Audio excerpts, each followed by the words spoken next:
काशी महात्म शुरू ही होता है इस कथा से। एक ब्राह्मण आए काशी में एक चेला के साथ। ठीक ठीक गुरु जी लोग को 10-20 चेला नहीं मिलता, एक मिल जाए बहुत है, काफी। कोई चेला मिलेगा गुरु को? पाखंडी को बहुत मिलता है। उनको एक शिष्य मिल गया था, उसका नाम है हरिकेश।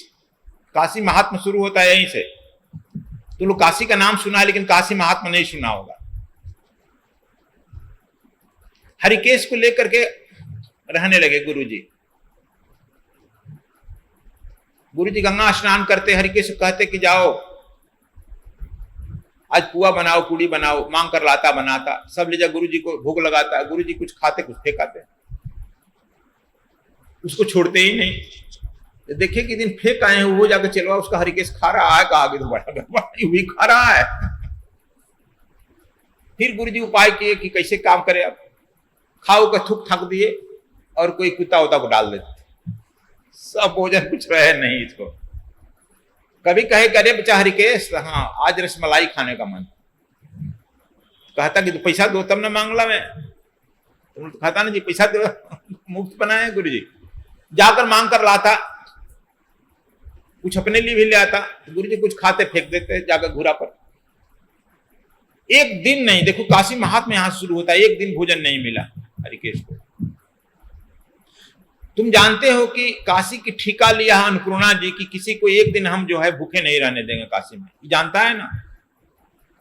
शिव जी में और अन्नपूर्णा जी में कॉन्ट्रैक्ट है कि हम काशी में किसी को भूखे नहीं रहने देंगे।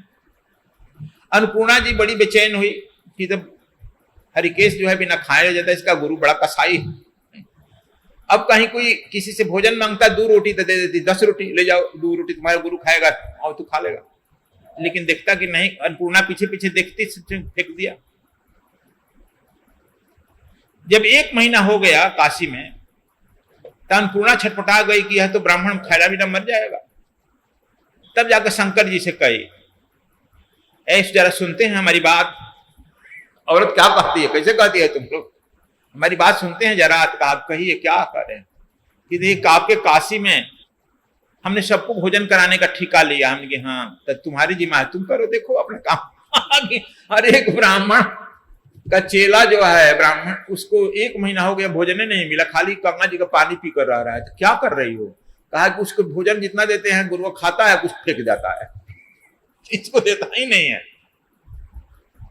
अच्छा आप करिए कुछ, नहीं तो हमारा प्रण टूट रहा है, काशी की महात्मा नहीं रह जाएगा। शंकर जी कहे अच्छा रहो मैं जाता हूं। शंकर जी भी अपना बुढ़ा ब्राह्मण बन गए। जब देखा कि अपना गुरु जी खा पी करके फेंक दिए खाना, हरिकेश सोने जा रहा था, गुरु जी का पैर और दबाया सोने। गुरु जी पूछते नहीं थे कि तू खाया कि नहीं खाया, पैर और दबा कर सोने जा रहा था। तो अपना वह वृद्ध ब्राह्मण खटखटाया के वहां, कहा क्या बात है? कहा कि देखो खीर लाए हैं, इसे खा लो। कहा कि नहीं हम गुरु जी को अर्पित करते हैं भोजन, जो बचता है वही खा रहे हैं। कहा कि तुम्हारा गुरु कसाई है, उसका फेर में पड़ा है, लो खा लो।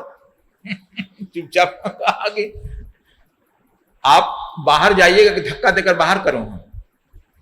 कहा करे हम धक्का क्यों देगा? कहा कि हमारे गुरु जी का आप शिकायत करने वाला आप कहते हैं, हमारे गुरु हैं, गुरु ब्रह्मा गुरु विष्णु गुरुदेव महेश्वरा कहते हैं, गुरु साक्षात पार ब्रह्म परमेश्वर कहते हैं, तस्मै श्री गुरु ना। उसको आप कसाई कह रहे हैं? आप अपना भोजन लेके जाओ, नहीं तो मैं धक्का देकर बाहर करूंगा। कहा अरे यार ठीक कह रहे हैं ना, दिखता नहीं 1 महीना हो गया तू भोजन नहीं किया, तुम्हारी हड्डी हड्डी गल गई। तू लोग कहता कि हाँ गुरु जी तू ठीक कह रहा है आप हमारा। लेकिन हरिकेश इसलिए बिगड़ा, आप बाहर जाओ, रात हो रहा है, गुरु जी आवाज सुनेंगे तो जग जाएंगे, मैं गुरु भक्त हूं। तो शंकर जी प्रकट हो गए, देख मैं भी शंकर हूं, काशी नगरी मेरी है। अरे यार काशी नगरी आपकी है तो हमारे पीछे ही पड़ गए, कहाँ की अब तो खा लेगा। और मेरी पत्नी जो है अन्नपूर्णा के रूप में तुम्हें रोज किसी न किसी रूप में आती, खाना देती, खाया नहीं, मुझे आना पड़ा, इसलिए खा लो। कहा कि नहीं ले चलिए गुरु जी को समर्पित करिए, पहले गुरु जी कहेंगे तब हम खाएंगे, हम नहीं। हरिकेश लाया गुरु जी की है, गुरु जी देखिए कहते हैं हम शंकर जी हैं। हम लाए खीर की, खा लीजिए। आप खाया नहीं है 1 महीने से। हरिकेश गुरु जी के आया, कहा कि शंकर जी भी, भगवान शंकर भी कहे कि देखो भाई, आपका शिष्य का गुरु भक्ति पूर्ण हुई, मैं आशीर्वाद देता हूं, यह जगह काशी में हरिकेश के नाम से जानी जाएगी और यहां पर मैं हरिकेश महादेव के नाम से विराजमान रहूंगा। इसकी गुरु भक्ति पूर्ण हुई और इसी के गुरु भक्ति पर काशी खड़ा रहेगा। देख काशी की महात्म्य, तब उसकी पूरी हुई। तो वही कहते हैं, उल्टे सुलटे बचन के शीश न माने दुख। उल्टे सुलटे वचन के शीश जब दुख मान लेता है और मुंह बनाकर चल देता है, समझो कि यह जन्म गया। अब कितना जन्म जाएगा कोई ठीक नहीं है। एक बार जब हमारा नाव या हमारा पैर ठीक रास्ते से फिसल जाता है तो कब आएगा यह ठीक नहीं है, इसलिए फिसलने नहीं देना चाहिए। पैर हमारा फिसले नहीं, ठीक रास्ते से ठीक ठीक पैर हमारा अडिग रहे, बस यही तपस्या कहलाता है। पैर न फिसलना ही तपस्या कहलाता है।